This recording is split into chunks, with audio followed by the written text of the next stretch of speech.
अस्सलाम वालेकुम दोस्तों। डॉक्टर मुस्तफ़ा की तरफ से आपको उर्दू जर्नल क्लब की एक और एपिसोड में खुशामदीद। उर्दू जर्नल क्लब के अंदर हम रिसर्च आर्टिकल्स को उर्दू में समझने की कोशिश करते हैं और एक बार फिर मेरा रिसर्च आर्टिकल जो है उसका ताल्लुक कोरोना वायरस यानी कि कोविड-19 की डिज़ीज़ के साथ है और क्योंकि इस वक़्त ये सबसे अहम साइंसी सवाल है जो हमारे सबके सामने है। और आज का आर्टिकल जो है ये एक बहुत मशहूर दवाई या मेडिसिन जिसके बारे में कहा गया कि वो शायद कोरोना वायरस की वजह से जो होने वाली बीमारी है कोविड-19 उसमें मुब्तला लोगों के लिए एक सॉल्यूशन है और ये उसका एक हल है। उस दवाई का नाम है हाइड्रोक्सी क्लोरोक्वीन और इवन दुनिया के जो बड़े-बड़े लीडर्स हैं including the president of United states and the other people and the leaders from Europe, उन सब लोगों ने ये पॉलिसी के तौर पर इस दवाई का इस्तेमाल किया, ये सोच कर के ये उन लोगों के लिए जिनको कोरोना वायरस की वजह से कोविड-19 की बीमारी हो चुकी है, वो अगर इसको इस्तेमाल करें तो उनके सेहतमंद होने के चांसेस बहुत ज़्यादा हैं। और शायद आपको याद हो कि इसके बाद वो सब लोग जो इस दवाई को बनाते थे या जिनके पास ये दवाई मौजूद थी या जो उसको सप्लाई करते थे, उन्होंने इसको स्टॉक करना शुरू कर दिया और पाकिस्तान की मार्केट में भी ये दवाई जो है तकरीबन 1 रात के अंदर, 1-2 दिन के अंदर खत्म हो गई। तो ये सोचने की बात है साइंस और तहकीक में कि किसी कोई दवाई या कोई ड्रग जो है अगर वो तमाम साइंसी मराहिल तय ना कर चुकी हो, तो उसके बारे में ब्लाइंडली ये अस्यूम कर लेना, ये मान लेना कि वो किसी बीमारी का हल है, ये बहुत अच्छा और मुनासिब तरीका नहीं है। अफ़सोस उन लोगों के लिए जिन लोगों ने उस वक़्त इसको इकट्ठा किया कि एक वक़्त आएगा कि वो इसको बेचकर बहुत सारे पैसे कमाएँगे, उनके लिए ये बुरी खबर है कि हाइड्रोक्सी क्लोरोक्वीन जो है, वो किसी भी तरह से कोविड-19 का इलाज नहीं है और वो स्टडी जिसने इसको एंडोर्स किया था कि ये इलाज है, वो इस वक़्त रिट्रैक्ट कर ली गई है, वापस ले ली गई है।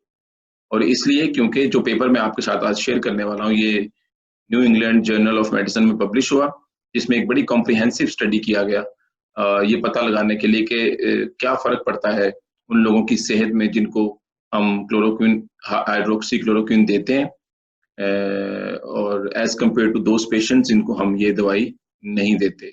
तो उनको मालूम हुआ कि उनके दरमियान में कोई ऐसा ख़ास फ़र्क मौजूद नहीं है। तो इस पेपर को स्टडी करते हैं और इस इन्फॉर्मेशन को समझने की कोशिश करते हैं और इससे मालूमात हासिल करते हैं। और दोस्तों अगर आपको मेरी ये कोशिश अच्छी लगे तो मेरा साथ देने के लिए, सपोर्ट करने के लिए इस वीडियो को लाइक करें, इसको शेयर करें और इस चैनल को ज़रूर सब्सक्राइब करें। तो दोस्तों आज का जो आर्टिकल है ये पब्लिश हुआ New England journal of medicine में। इसका टाइटल आप देख सकते हैं, रैंडमाइज्ड ट्रायल है हाइड्रोक्सी क्लोरोक्वीन का as a post exposure prophylaxis for कोविड-19। उन्होंने देखना ये था कि कोविड-19 में मुब्तला पेशेंट्स को बीमारी डायग्नोस होने के बाद या वो जब इसको उसके बाद इसकी दवाई दी जाती है तो उससे उनकी सेहत के ऊपर, उनकी अलामात के ऊपर और उनके ठीक होने पर इस दवाई का क्या असर होता है। ये इस आर्टिकल में या इस किस्म की किसी भी स्टडी में जिसमें पेशेंट्स को इन्वॉल्व होते हैं, जिसके अंदर हमें रिसर्च बेस्ड एनालिसिस करनी होती है पेशेंट्स की, उसके बहुत सारे प्रोटोकॉल्स होते हैं। इस आर्टिकल को पढ़ने से आपको उन प्रोटोकॉल्स का डिटेल से पढ़ने से आपको उन प्रोटोकॉल्स के बारे में आइडिया होगा और मैं इस का लिंक जो है वो इस आर्टिकल का लिंक जो है वो डिस्क्रिप्शन में दे रहा हूँ और आप ज़रूर इसको ब्राउज़ कीजिए, इसके मेथड को स्टडी कीजिए और इनके रिजल्ट्स को जो है वो इनके डाटा की मदद से एनालाइज़ करने की कोशिश कीजिए। और ये जानने की कोशिश करें कि किसी पेशेंट्स और ग्रुप ऑफ पेशेंट्स से डाटा जो है साइंटिफिकली हासिल करने के लिए किन-किन लवाज़मात से गुज़रना पड़ता है। उसके बगैर ये स्टडीज़ पब्लिश नहीं होती हैं। तो शुरू करते हैं। इनके मेथड में इन्होंने यूनाइटेड स्टेट्स और कनाडा के इलाके में मौजूद पेशेंट्स को इस्तेमाल किया और इन्होंने रैंडमाइज्ड पेशेंट्स को पिक किया, किसी एक मखसूस ग्रुप को फॉलो नहीं किया, किसी एक हॉस्पिटल को फॉलो नहीं किया, इन्होंने रैंडमाइज्ड पेशेंट्स को पिक किया। ये एक डबल ब्लाइंड स्टडी था, डबल ब्लाइंड ट्रायल था। डबल ब्लाइंड ट्रायल ये होता है जिसमें ना डॉक्टर को ये मालूम होता है और ना ही पेशेंट्स को कि वो हाइड्रोक्सीक्विनीन ले रहा है या नहीं ले रहा है।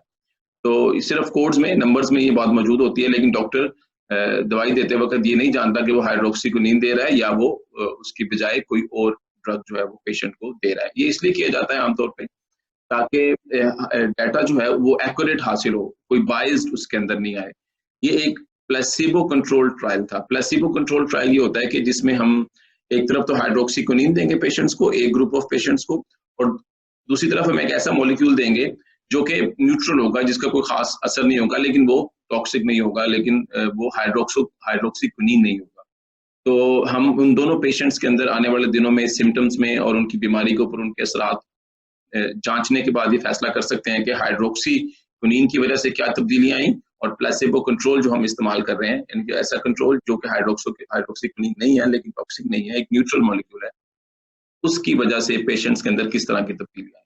अगर हमें कोई मेजर डिफरेंस मिलता है तो हम हाइड्रोक्सीक्विनीन को प्रपोज कर सकते हैं एक इलाज के तौर पर। लेकिन अगर हमें कोई ऐसा खास उसके अंदर हमें नजर नहीं आता डिफरेंस, तो फिर इसका मतलब है कि ये बात नहीं थी। तो इन्होंने वो जो जिन पेशेंट्स को सिलेक्ट किया उनमें से कुछ बड़ी सिंपल सी आसान सी बातें हैं जो आप इसमें देख सकते हैं। तकरीबन 14 दिनों के लिए इन्होंने पेशेंट्स को फॉलो किया। सारे पेशेंट्स उसमें नहीं रहे, कुछ पेशेंट्स चले गए इस सारे अरसे के दौरान, लेकिन फिर भी एक रीजनेबल नंबर ऑफ पेशेंट्स जो कि किसी भी साइंटिफिक स्टडी के लिए जरूरी होते हैं वो इसमें मौजूद रहे। इसके बाद उन्होंने इनको प्लेसेबो, एक ग्रुप को प्लेसेबो यानी कि न्यूट्रल मॉलिक्यूल, और दूसरे ग्रुप को उन्होंने हाइड्रोक्सीक्विनीन इतनी अमाउंट में जो है वो देना शुरू की। जिसके बाद इन्होंने उन रिजल्ट्स को शेयर किया। इसमें सैंपल साइज की इंफॉर्मेशन है, इसमें इंटरम एनालिसिस है, स्टैटिस्टिक एनालिसिस उन्होंने कैसे की, इन्होंने कौन कौन से पेशेंट्स को रैंडमाइज ग्रुप्स कैसे बनाए, और कितने पेशेंट्स की जेंडर क्या थी, और इस तरह की सारी इंफॉर्मेशन यहाँ पर मौजूद होती है। जो इसका प्राइमरी आउटपुट है वो इस टेबल में मौजूद है। Let me share this table with you. ये इसका प्राइमरी टेबल है जो मैं आपके साथ शेयर कर रहा हूँ। इस डाटा के अंदर अगर आप देखें तो इन्होंने तकरीबन 414 पेशेंट्स वो थे, यानी कि ये वो पेशेंट्स थे जिनको हाइड्रोक्सीक्लोरोक्वीन दी गई उन असूलों के तहत जो मैंने पहले बताए, और आप फर्दर असूल डिटेल से स्टडी करके भी पता लगा सकते हैं। दूसरा ग्रुप जो था वो ऐसे पेशेंट्स का था जिनको उन्होंने प्लेसेबो कंट्रोल ड्रग दी जो कि हाइड्रोक्सीक्विनीन नहीं थी, लेकिन उसका ताल्लुक किसी भी तरह से हाइड्रोक्सीक्विनीन के साथ नहीं था। उसके बाद उन्होंने उन पेशेंट्स को फॉलो अप किया, उनको स्टडी किया कि वो सिम्टम्स उनके कैसे थे, क्या वो कंफर्म थे। और जो जिन पेशेंट्स को उन्होंने लिया था ना, वो अक्सर पेशेंट्स जो थे वो कंफर्म थे इधर बेस्ड ऑन देयर सिम्टम्स, या उनको ऊपर कंफर्मेशन थी कि वो हाईली एक्सपोज रहे हैं, ऐसे लोगों के साथ रहे हैं जिनको कोविड-19 था। इसलिए हाईली ससेप्टेबल पेशेंट्स थे जो उन्होंने दोनों ग्रुप्स के अंदर लिए। तो तकरीबन 49 पेशेंट्स वो थे जो कंफर्म्ड हुए, जो उसमें जिनके बारे में ये था कि ये 11.8% जिनके बारे में ये था कि ये कंफर्म्ड है इनमें कोविड-19 मौजूद है। इसी तरह प्लेसेबो के अंदर भी तकरीबन उतने ही पेशेंट्स थे 58 जिनके बारे में ये कंफर्म हुआ कि वो कोरोना वायरस रखते हैं। तो ये इस नंबर से हम ये अंदाजा लगा सकते हैं कि तकरीबन एक जितने पेशेंट्स दोनों में मौजूद थे। ये हमारी स्टडी के लिए भी बेहतर है ताकि हम अच्छे से कंपैरिजन कर सकें। फिर अगली स्टेज में उन्होंने उनकी लेबोरेटरी डायग्नोसिस की, पीसीआर एनालिसिस किया और दूसरे टेस्ट की मदद से पता लगाया कि उनमें से कितने पेशेंट्स हैं जिनके पास असल में उनकी ब्लड में, उनके सैंपल्स के अंदर जो है वो वायरस मौजूद है, कोरोना वायरस SARS-CoV-2 मौजूद है। तो तकरीबन 11 ऐसे पेशेंट्स थे इस सारे में जिनके पास कंफर्म्ड वायरस की मौजूदगी साबित हुई। इसी तरह प्लेसेबो कंट्रोल के अंदर भी 9 ऐसे पेशेंट्स थे जिनके अंदर वायरस की कंफर्म मौजूदगी जो है वो साबित हुई। याद रखें इन दोनों ग्रुप्स को हाइड्रोक्सीक्विनीन जो है वो दी जा रही है, ये ट्रीटमेंट में है, ये अंडर ट्रायल है, अंडर ट्रीटमेंट है। उसके बाद उन्होंने उनकी सिम्टम्स को ऑब्जर्व किया जो कि कोविड-19 से मिलती जुलती थी। जैसे कि हम जानते हैं कि उसमें फ्लू है, उसमें खांसी है, उसमें सांस का मुश्किल से आना है। तो तकरीबन 48 ऐसे लोग थे इस सारे ग्रुप में जिनके पास ये सिम्टम्स मौजूद थी, और तकरीबन 55 ही पेशेंट्स वहां से मिले जिनके पास ये सिम्टम्स मौजूद थी। यानी कि दोनों ग्रुप्स के अंदर हमें तकरीबन एक ही तरह के नंबर्स जो हैं वो जनरेट हो रहे हैं। उसके बाद उन्होंने ये देखना शुरू किया कि ऐसे पेशेंट जिनके पास पहले सिम्टम्स कम थी और उनके पास कुछ नई सिम्टम्स आना शुरू हो गई, एडवांस सिम्टम्स आना शुरू हो गई, वो कितने थे। तो 57 पेशेंट्स ऐसे थे जिन्होंने नई सिम्टम्स या एडवांस सिम्टम्स शो की इनमें हाइड्रोक्सी क्लोरोक्वीन ग्रुप के अंदर, और उतने ही पेशेंट्स तकरीबन 59 पेशेंट्स थे जिन्होंने प्लेसेबो कंट्रोल के अंदर ये सिम्टम्स दिखाना शुरू किए। उसके बाद उन्होंने ये तकरीबन एक पेशेंट दोनों ग्रुप से था, वो भी एक पेशेंट जो कि हॉस्पिटलाइज हुआ, जो सीवियर कंडीशन में गया इस सारी ट्रीटमेंट के बाद। तो इस डाटा की मदद से हम ये कंक्लूड कर सकते हैं कि अगर किसी पेशेंट को हाइड्रोक्सीक्विनीन दी जाए और दूसरे पेशेंट को हाइड्रोक्सीक्विनीन ना दी जाए, तो वो दोनों ग्रुप्स जो हैं या उन ग्रुप्स में मौजूद पेशेंट्स जो हैं वो तकरीबन एक ही तरह के मेडिकल रिस्पॉन्सेज दिखाते हैं इस स्टडी के मुताबिक। तो इस के बाद हम इस नतीजे पर पहुंचे कि ये किसी भी तरह से कंपैटिबल नहीं है। आप दूसरी स्टडीज को भी आप दूसरे डाटा को भी स्टडी कर सकते हैं कि ट्रायल के साथ साथ, वक्त के साथ साथ उनकी सिम्टम्स जो हैं, उनकी जो कंपैरेटिव सिम्टम्स है उसमें क्या तब्दीली आती है।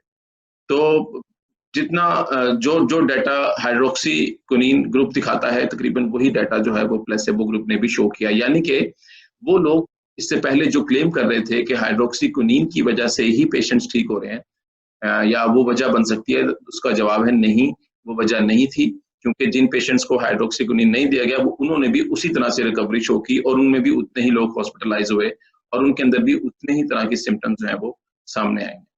तो इन टोटलिटी इस पेपर को पढ़ने के बाद आप इस नतीजे पर पहुंचेंगे कि हाइड्रोक्सीक्विनीन जो है ये किसी भी तरह से एविडेंस जनरेट नहीं कर पाई कि ये ही वजह है कोविड-19 को ठीक करने की, दुरुस्त करने की। इसलिए आज की तारीख में हाइड्रोक्सीक्विनीन को कोविड-19 की ट्रीटमेंट में इस्तेमाल करना जो है वो साइंसी तौर पर दुरुस्त नहीं है। तो दोस्तों, आज के उर्दू जर्नल क्लब के लिए इतना ही।